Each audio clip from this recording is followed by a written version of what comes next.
Hi, this is Mr. Haig. Welcome Year 6 to a quick demonstration, a little short lesson on how to draw a Christmas tree out of all things. There's a reason I want you to have a go at doing a Christmas tree is because it's probably a pencil technique that you've not used before. And the pencil technique creates quite a lot of texture.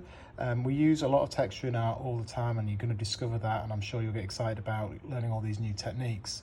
So I'm going to show you something a little bit different. First of all, this is our 2B pencil, which is a shading pencil. It's got a softer lead here, which means that you get darker tones or darker shades.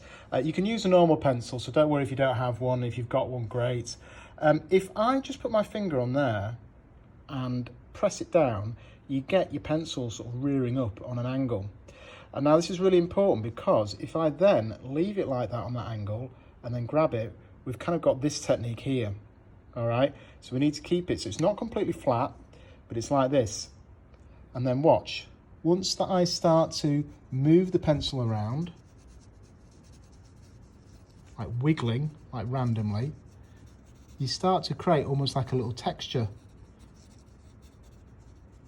All right, so that is the technique, and that in itself takes quite a lot of practice. So that's a good couple of minutes at least of trying to practice that technique, this little wiggly technique, as you can see here. Right, how's that going to transfer into a Christmas tree? Well, basically, we're going to have a basic sort of triangular shape for the Christmas tree. So let's give this a go, shall we? I'm going to start with the tip of the Christmas tree.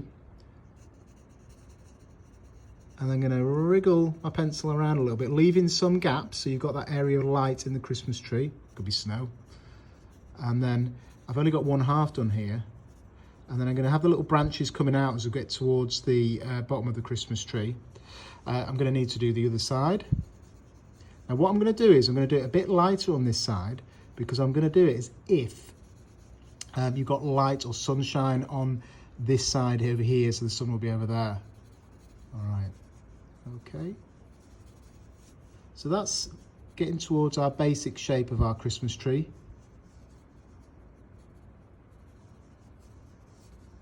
Now, I'm going to want it darker on one side.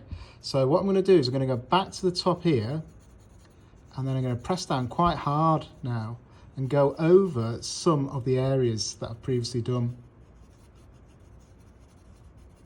And now it starts to look 3D, because when you've got areas of going from dark to light, it's what we call the tonal range, and it creates the idea of form, or the idea of something looking three-dimensional. So I'm just going to go across and just do that a little bit more so. All right, so that's our basic Christmas tree shape. It looks simple, but it will take a little bit of practice. Okay, I've done a couple of little wiggly lines in there as well. Okay, so we've got our Christmas tree shape. Now what we're going to then do is we're going to do a little bit of the trunk.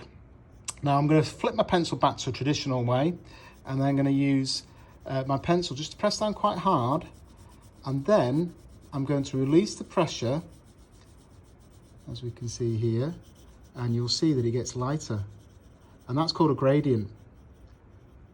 And then I'm going to do a little round bit like that. Now that is our basic Christmas tree, but I want a little shadow, so what I'm going to do is just get my finger and just rub from that darker area there, and then we've got a little bit of a shadow area. So that is our Christmas tree. If you practice this enough, you'll actually only take you probably a minute or minute and a half. That's why I actually call it the 1 minute Christmas tree. All right, and if you want to go back in and work into it a little bit more, you can do, until you're absolutely happy. Put some decorations in it perhaps. Okay, so that's the 1 minute Christmas tree, and I look forward to seeing you soon.